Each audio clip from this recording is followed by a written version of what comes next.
Bom dia, irmãos. Mais uma noite aqui nós nos encontramos juntos para estudarmos a palavra do Senhor. Estamos estudando, na verdade, o livro de Êxodo, né? Então passamos pela nona praga. Então vamos dar sequência ao nosso texto, né? Abra sua Bíblia lá no livro de Êxodo, capítulo de número 12. Gostaria de ler os 13 primeiros versos. Êxodo, capítulo de número 12, do versículo 1 até o versículo de número 13. Nos diz assim a palavra do Senhor. Disse o Senhor a Moisés e a Arão na terra do Egito: Este mês vos será o principal dos meses, será o primeiro mês do ano. Falai a toda a congregação de Israel, dizendo: Aos 10 deste mês, cada um tomará para si um cordeiro, segundo a casa dos pais, um cordeiro para cada família.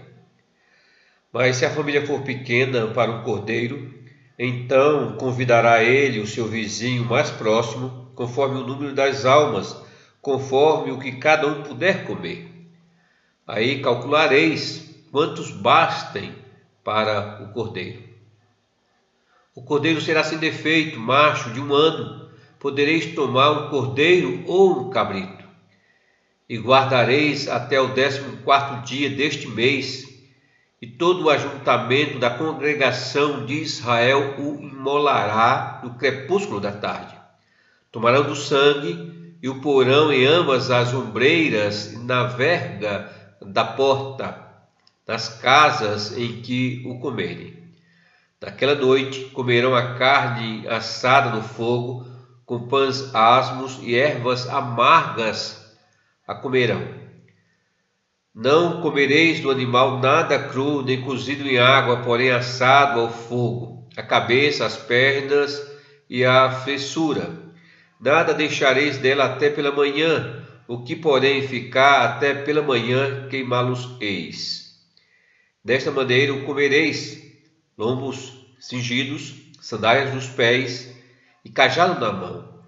Comê-los-eis à pressa, é Páscoa do Senhor. Porque naquela noite passarei pela terra do Egito e ferirei na terra do Egito todos os primogênitos, desde os homens até os animais. Executarei juízo sobre todos os deuses do Egito. Eu sou o Senhor. O sangue vos será por sinal nas casas em que estiverdes. Quando eu vir o sangue, passarei por vós, e não haverá entre vós praga destruidora, quando eu ferir a terra do Egito. Oremos, irmãos. Deus querido, nós te agradecemos, nós te louvamos, porque a tua palavra nos consola, porque a tua palavra, ó Pai, fortalece a nossa esperança, a nossa fé no Senhor. Nós te louvamos, ó Pai, por tudo aquilo que o Senhor fez, faz e ainda fará em nossas vidas.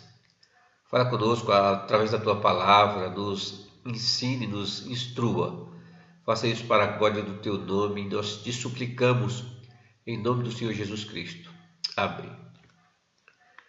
Irmãos, não é difícil, irmãos, entender porque Deus atormentou tanto os egípcios.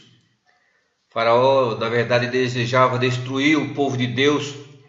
Então, o Senhor, ao enviar uma praga após outra, ele estava mostrando o seu poder, ele estava mostrando a sua soberania. E o que os egípcios deveriam fazer em resposta a tudo aquilo que viram? Os egípcios deveriam se arrepender de seus pecados e se ajuntar a Moisés, a Arão, a todo o povo de Deus, ao povo de Israel, e glorificar, honrar, exaltar o único Deus vivo e verdadeiro. No entanto, quanto mais Faraó era humilhado, mais duro se tornava o seu coração. Isso aconteceu porque o seu coração estava comprometido com outros deuses. Essa é a grande verdade. Então, um por um, Deus jogou por terra cada um dos deuses do Egito. A praga do sangue aniquilou os deuses do Nilo, os gafanhotos derrotaram os deuses do campo, a escuridão derrotou os deuses do sol, os deuses do céu e assim por diante. Então Deus enviou a praga mais mortal de todas, a morte dos primogênitos. Então o texto que lemos nos diz: porque naquela noite passarei pela terra do Egito e ferirei na terra do Egito todos os primogênitos, desde os homens até os animais. Executarei juízo sobre todos os deuses do Egito. E o texto conclui dizendo: eu sou o Senhor. Deus derrotou mostrou o seu senhorio, derrotando cada um dos deuses do Egito, derrotando todos os seus deuses juntamente com todos os poderes demoníacos que esses deuses representavam. O filósofo egípcio escreveu o seguinte: chegará um momento em que se verá que em vão os egípcios honraram a divindade com piedade sincera e serviço assíduo, e toda a nossa sagrada adoração será encontrada sem batuta e ineficaz. Ó Egito, Egito, de sua religião nada permanecerá, exceto um conto vazio que seus próprios filhos no tempo vindouro não acreditarão.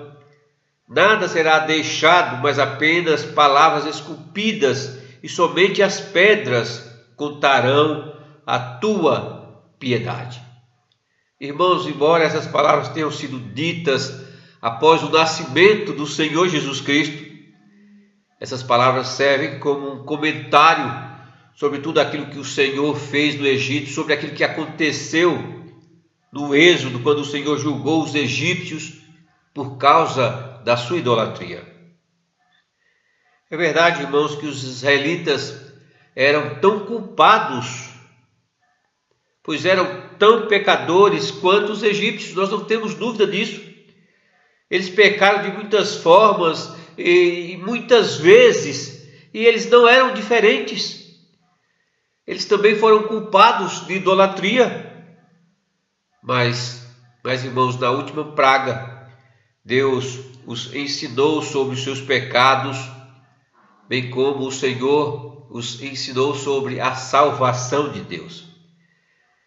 Vejam o que posteriormente disse Josué. Mais à frente, muitos anos depois, Josué vai dizer: agora, pois, temei ao Senhor, serviu com integridade, com fidelidade. Deitai fora os deuses aos quais serviram vossos pais da além do Eufrates e no Egito, e servi ao Senhor. A primeira Páscoa provou esse fato implicando, mostrando que Israel cometia os mesmos pecados dos egípcios, mostrando que assim tanto judeus como gregos, tanto judeus como gentios, eles estavam sobre o mesmo pecado, como diz Paulo lá na sua carta aos Romanos. A razão pela qual o anjo da morte visitou o Egito era porque o pecado era uma ofensa contra Deus. A 10ª praga, irmãos, a morte, era um sinal do julgamento de Deus contra toda a humanidade, porque o salário do pecado, nos ensina a sua palavra, o salário do pecado é a morte. Irmãos, essa é uma realidade que cada pessoa vai ter que enfrentar. O fato é que nunca as pessoas veem a necessidade da salvação até que aceitem que são culpadas pelos seus pecados, que são merecedoras do castigo divino. Nesse texto, então, da palavra de Deus, fica evidente não apenas o juízo de Deus, mas principalmente a misericórdia graciosa de Deus. Aqui o Senhor apresenta ao seu povo duas verdades primordiais com relação à salvação. A primeira verdade é o Cordeiro de Deus. na sua grande misericórdia, Deus providenciou ao seu povo uma maneira de escapar do juízo e viver em segurança, viver em paz, viver em comunhão com o Senhor, sair das trevas e adentrar na luz do Senhor, na glória do Senhor. A razão pelo qual ele visitou suas casas não era para destruí-los, mas para ensiná-los a respeito da salvação. Como os egípcios, irmãos, já disse, os israelitas mereciam o mesmo juízo divino. Mas, ao contrário dos egípcios, eles seriam salvos pela graça de Deus através da fé. O que eles precisavam era da expiação que o Senhor, que Deus providenciou sobre a forma de um cordeiro oferecido como sacrifício pelo pecado. Vejam, irmãos, que primeiro o Senhor deu instruções cuidadosas sobre como escolher e um momento em que eles deveriam matar o cordeiro. O texto começa dizendo: este mês será o principal dos meses, será o primeiro mês do ano, e mais à frente o Senhor diz: o cordeiro será sem defeito, macho de 1 ano. Podereis tomar um cordeiro ou um cabrito e o guardareis até o 14º dia deste mês, e todo o ajuntamento da congregação de Israel o imolará no crepúsculo da tarde. O fato é que cada família deveria escolher seu próprio animal, seu próprio cordeiro, especificamente de 1 ano, tinha que ser perfeito. O cordeiro estava destinado a servir de sacrifício pelo pecado, e o único sacrifício aceitável a Deus é um sacrifício perfeito, porque Deus, Ele é perfeito, porque Deus é santo. O único sacrifício que lhe agrada é o melhor que temos para oferecer. O texto continua dizendo: tomarão do sangue e o porão em ambas as ombreiras e na verga da porta, nas casas em que comerem. Naquele dia comerão a carne assada no fogo, com pães asmos e ervas amargas a comerão, a Páscoa do Senhor. Essas refeições, irmãos, destinavam-se a servir de um lembrete anual do tempo em que os israelitas sofreram sobre a escravidão dos seus inimigos do Egito. As ervas amargas trariam a lembrança das angústias daqueles dias. O pão asmo lembraria, esse pão sem fermento, lembraria a forma apressada como eles fugiram do Egito. E uma vez que aquele cordeiro fosse assado, ele deveria ser comido por inteiro. Nada deveria sobrar para o dia seguinte. A Bíblia evidentemente não explica o porquê, mas presumivelmente era muito sagrado para ser usado com qualquer outro propósito. O fato é que naquela noite, quando o anjo da morte passaria e visse o sangue nas portas, a morte passaria e o primogênito seria salvo. Um cordeiro, um sacrifício como oferta pelo pecado, foi o que o Senhor sempre exigiu no Antigo Testamento. A palavra de Deus nos diz que no início, lá de Gênesis, em Gênesis, o texto lá nos diz: aconteceu que no fim de uns tempos trouxe Caim do fruto da terra uma oferta ao Senhor. Abel, por sua vez, trouxe das primícias do seu rebanho e da gordura deste. Agradou-se o Senhor de Abel e de sua oferta, ao passo que de Caim e de sua oferta não se agradou. Na salvação, Deus dá aquilo que Ele exige.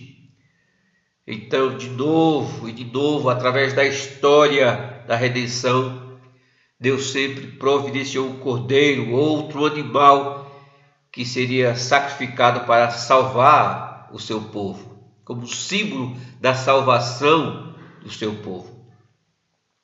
Foi assim nos dias de Abraão.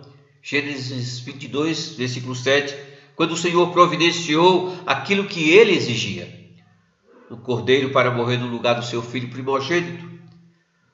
Todos os anos da expiação, o sumo sacerdote traria um cordeiro da presença de Deus e o sacrificaria como oferta pelo pecado. Essas foram as instruções dadas pelo Senhor. Lá em Levítico mesmo nós podemos ler. Depois imolará o bode da oferta pelo pecado, que será para o povo, e trará o seu sangue para dentro do véu, e fará com o seu sangue como fez com o sangue do novilho, aspergi-lo-á no propiciatório e também diante dele, assim fará expiação. Veja, irmãos, que há aqui uma progressão óbvia, com o cordeiro servindo como representante para grupos maiores. No começo, Deus providenciou um cordeiro para uma pessoa. Foi assim com Abraão. Em seguida, Deus providenciou um cordeiro para uma casa. E mais adiante, Deus providenciou um sacrifício para toda a nação. No dia da expiação, um único animal representava o perdão dos pecados de todo o povo de Israel. Até que finalmente, irmãos, chegaria o dia em que João Batista, o precursor do Senhor Jesus Cristo, diria: eis o Cordeiro de Deus que tira o pecado do mundo. Por sua graça, Deus sempre providenciou um cordeiro.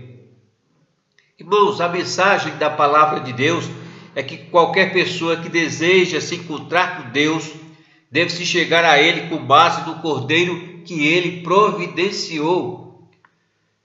Foi assim desde o Antigo Testamento, não nos esqueçamos.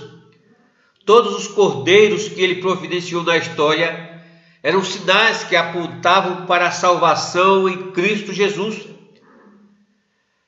Claramente isso também foi verdade na primeira Páscoa, como em todo o Êxodo.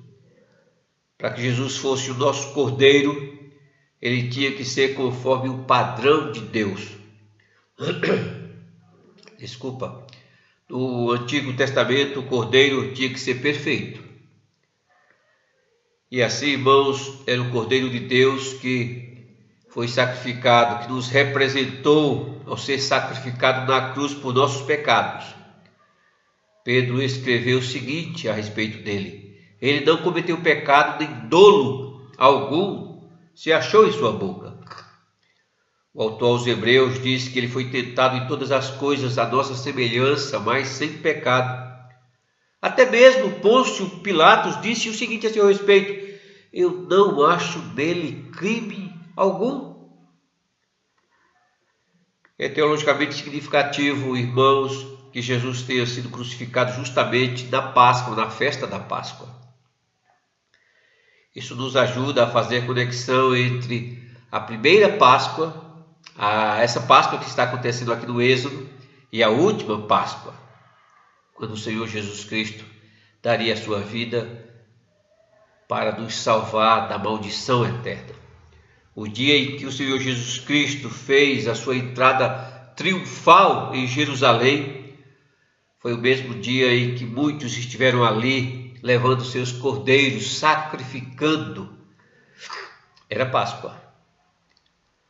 Naquele último dia, ele disse aos seus discípulos, quando ele estava servindo a ceia, estava sentado à mesa com os seus discípulos, ele disse: este é o meu corpo, este é o meu sangue. É evidentemente que aqueles homens não compreenderam a princípio, não entenderam muito o significado disso. Mas Jesus estava dizendo: a Páscoa é tudo sobre mim. Eu sou o cordeiro do sacrifício. Era isso que o Senhor Jesus Cristo estava dizendo. Cordeiro de Deus que tira o pecado do mundo. Essa é uma primeira verdade que o texto deixa evidente. Cordeiro de Deus. Uma segunda verdade, irmãos, é que nada poderia nos resgatar, nada além do sangue. Irmãos, é necessário mencionar o sangue de Jesus, porque os regulamentos da Páscoa exigiam explicitamente o sacrifício de sangue. Em cada casa do povo de Deus, naquela noite no Egito, existia sangue. Eles foram ordenados a matar aqueles animais, a matar seus cordeiros. E claro, não haveria como fazer isso sem derramar sangue. E esse sangue deveria ser colocado nas suas portas, porque Deus mesmo havia dito: o sangue vos será por sinal nas casas em que estiverdes. Quando eu vi o sangue, passarei por vós, e não haverá entre vós praga destruidora, quando eu ferir a terra do Egito. O que há de tão importante sobre o sangue? O sangue representava a morte. Note que isso era um sinal para os israelitas, bem como era um sinal para Deus. Foi o Senhor mesmo que disse: o sangue será um sinal para você, e quando eu ver o sangue, passarei por vós. O que o sangue significava para os israelitas era que eles tinham um substituto, eles tinham um cordeiro que havia morrido no seu lugar. O sangue do cordeiro foi a expiação pelos seus pecados. Mas antes que isso acontecesse, aquele cordeiro, aquele animal dócil, certamente deveria ser escolhido e mantido na casa por alguns dias, durante os quais a família o alimentou, a família cuidou dele. Naquele curto período de tempo, sem dúvida alguma, eles se identificaram com aquele animal, com aquele cordeiro, de modo que ele passou quase a fazer parte da família, por assim dizer. Mas o chefe da casa tomou o cordeiro em seus braços, puxou a sua cabeça para trás e cortou a garganta. O sangue jorrou e todos puderam ver. As crianças poderiam perguntar: papai, por que você fez isso? Seu pai então deveria explicar que o cordeiro era um substituto. Seus pais deveriam contar toda a história para aquela criança. O primogênito não morreria porque o cordeiro havia morrido no seu lugar. Mas naquela noite Deus reivindicaria uma vida de todas as famílias do Egito. Em toda a terra do Egito poderia ouvir os lamentos de seus inimigos que estavam de luto pela morte dos seus primogênitos. Mas os filhos de Deus foram salvos pelo sangue do Cordeiro. A razão, irmãos, pela qual a morte passou sobre eles foi porque eles estavam sob o sangue. Quando o anjo da morte chegasse à casa de um israelita, ele veria o sangue na porta e ele podia dizer: aqui não, alguém morreu nesta casa. Ao longo dos séculos, irmãos, esse sacrifício foi repetido milhões e milhões de vezes. Para dar apenas um exemplo, quando o rei Josias celebrou a Páscoa, o texto bíblico lá nos diz que ele abateu mais de 37 mil ovelhas. Imagine, irmãos, todos aqueles animais, todo aquele sangue. Mas nem o sangue de todos esses animais poderia expiar o pecado. Em Hebreus, nós lemos que é impossível que o sangue de touros e de bodes remova pecados. Era necessário um sacrifício mais eficaz, um sacrifício maior, a oferta de um sangue mais precioso. Era necessário isso. O que era necessário era o sangue de Jesus, o nosso Redentor, o nosso Cordeiro Pascal. Todos aqueles sacrifícios apontavam para esse sacrifício supremo.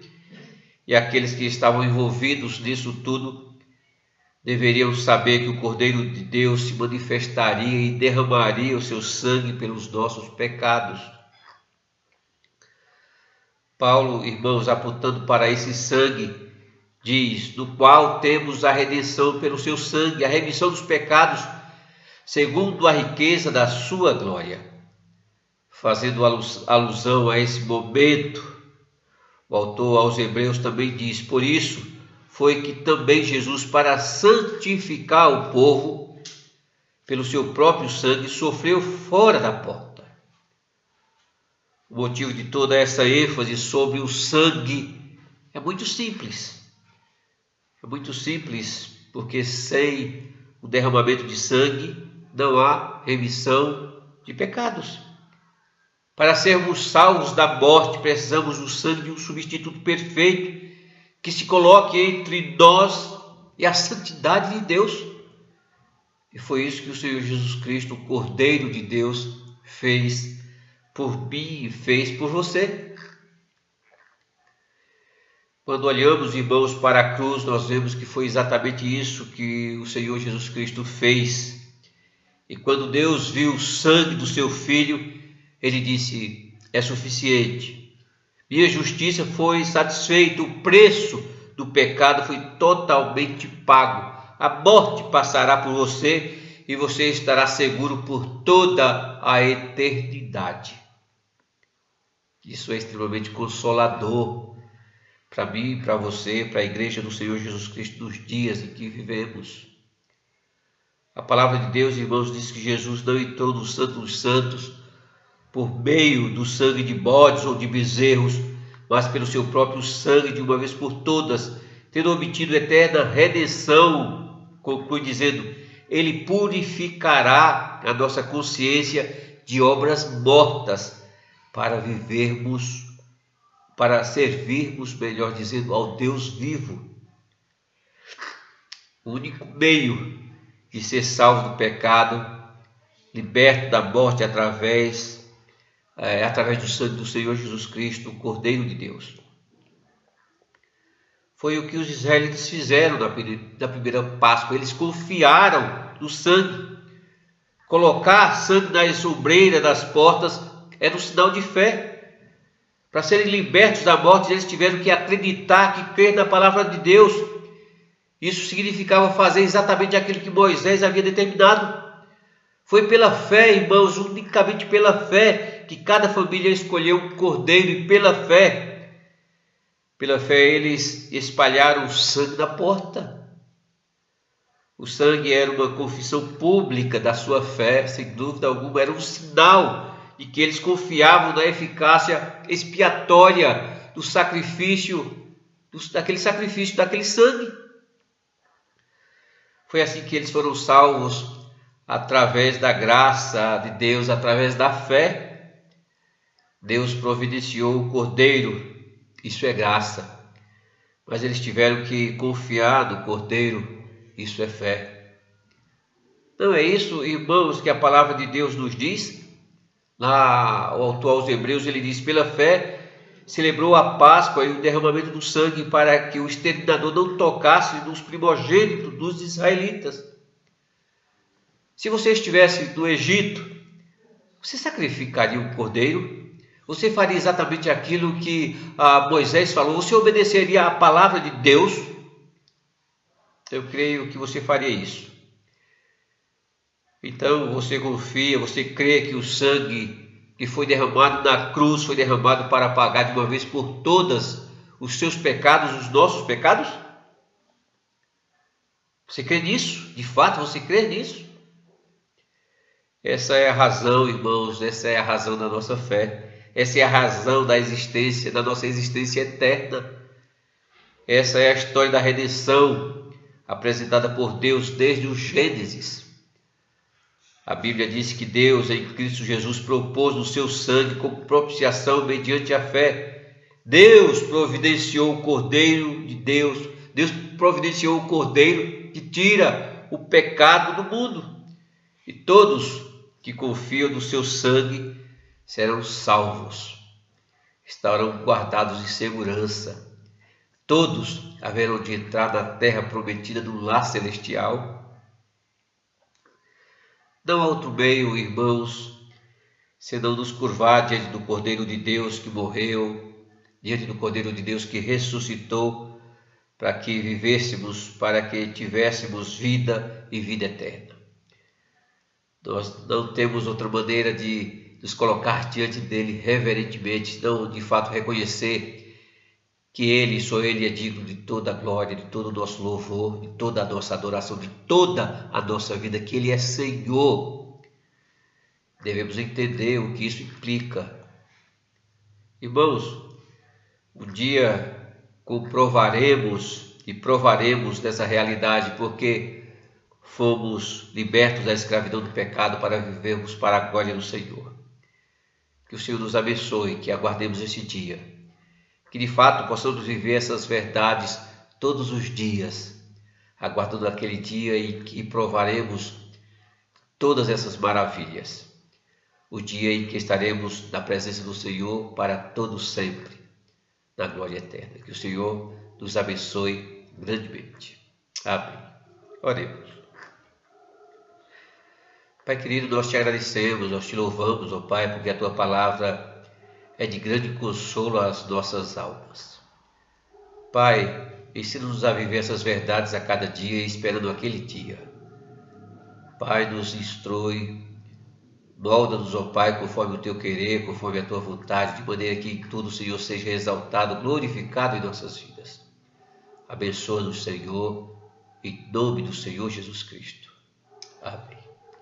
Que o Senhor o abençoe, que o Senhor abençoe a todos e que na próxima quarta-feira nós daremos sequência a esse texto da Palavra de Deus, de maneira que sejamos instruídos por Ele mesmo. Que o Senhor o abençoe grandemente.